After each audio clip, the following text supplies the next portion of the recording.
संविधान खतरे में।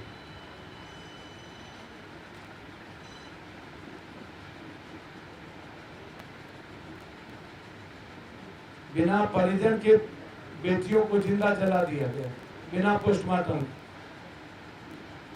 बिना परिवार के।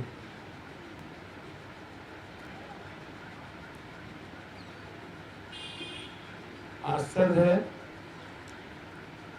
और अभी तक कोर्ट ने सो मोटो नोटिस नहीं ले पाए।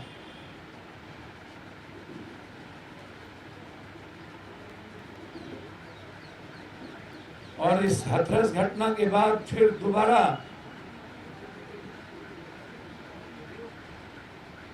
दलित महल्ले पर हमला। आखिर हिंदुस्तान में नरेंद्र मोदी और उसके डबल इंजन की सरकार में सबसे ज्यादा दलितों पर हिंसा क्यों बढ़ी? सबसे ज्यादा दलितों इन मनचले और बलात्कारियों के शिकार क्यों हुए?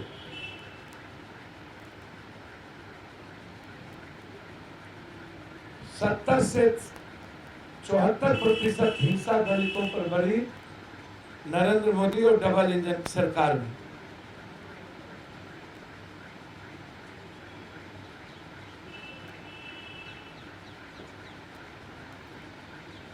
आरक्षण से लेकर हिंसा तक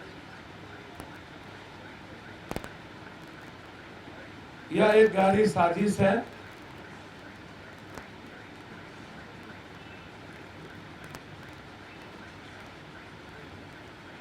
हमें राजनीतिक रूप से लड़ना होगा और इसीलिए मेरा डिमांड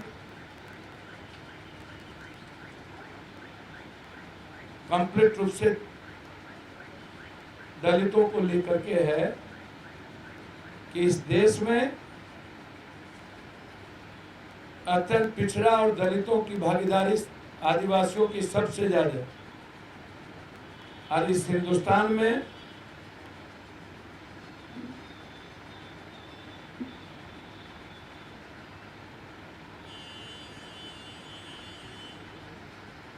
जिसकी जितनी भागीदारी संख्या उतनी भागीदारी संविधान में लाया जाए, ऊपर से नीचे तक।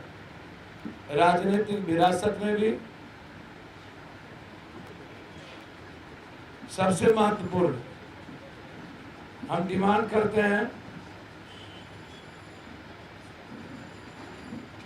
कि भारत के निर्माण में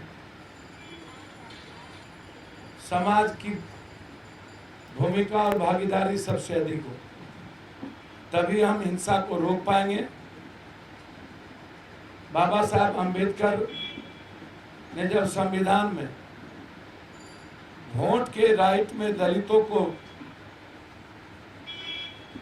आरक्षित सीटों पर कहा था कि सिर्फ अधिकार वोट का वहां दलित का हो, अन्यथा दलित बंधे रहेंगे। आज वो महसूस हो रहा है कि आजाद हिंदुस्तान के 70 साल के बाद हाथरस जैसी कई घटना, शेल्टर हाउस और लगातार हिंसा, एक दूसरी तरफ मैं मांग करता हूं कि तीसरे बार जिधर बाढ़ की पानी आई है, वाल्मीकि नगर, गोपालगंज, सिवान, अररिया, फारबिसगंज, कोसी के इलाके,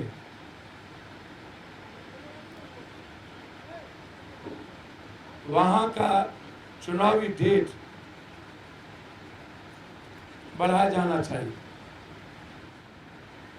हम चुनाव आयोग से मांग करते हैं कि ऐसे परिस्थितियों में न तो प्रचार होगा, पूरा का पूरा इलाका जलमग्न है, लोग घर से नहीं निकलेंगे।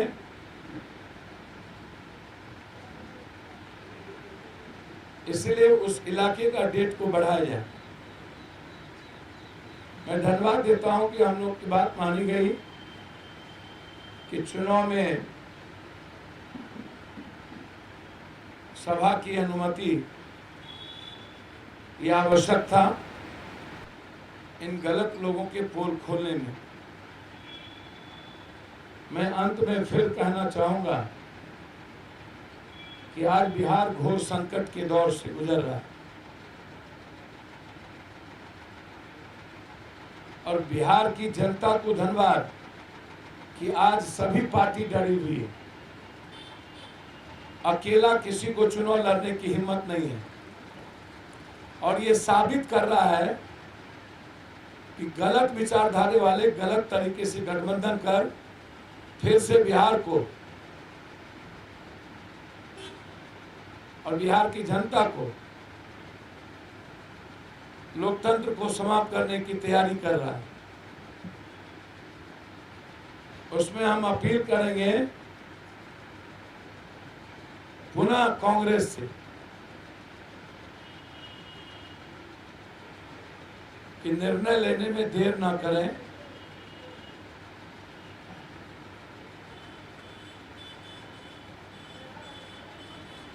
ना सीट की संख्या का सवाल है और ना ही अच्छे सीट का सवाल है, सिर्फ सवाल अब बिहार और बिहारी का है।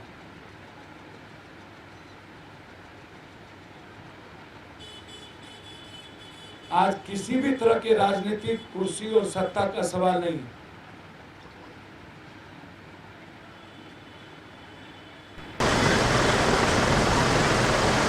हम लगातार बिहार को बचाने में प्रयासरत हैं।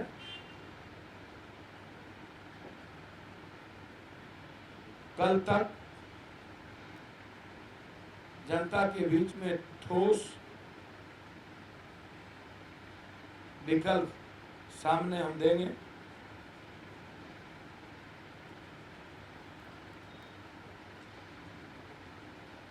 आज हाथरस और जो घटना प्रियंका जी, राहुल जी और हमारे लीडर चंद्रशेखर रावण जी को हाउस अरेस्ट किया गया और जो परिस्थितियां हैं उसमें पूरे बिहार में आज प्रतिकारात्मक मशाल जुलूस और पुतला दहन नरेंद्र मोदी जी और जोगी जी का किया जाएगा। जोगी जी को बर्खास्त करिए। कंप्लीट रूप से संविधान, डेमोक्रेसी, जनतंत्र तीनों खतरे में है और उत्तर प्रदेश का विपक्ष चुप है। कल जो घटना घटी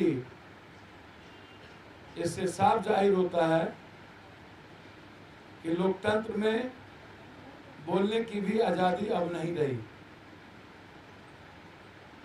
पूरी जन अधिकार पार्टी और पीटीए इस घटना के विरोध में गोली खाने को तैयार हैं। जब तक बोलने की आजादी पर पाबंदी होगी और हमें अपने अधिकार के लिए जाने की भी आजादी नहीं होगी, तब तक ये लड़ाई जारी रहेगा और कोई भी समझौता इस पर नहीं होगा।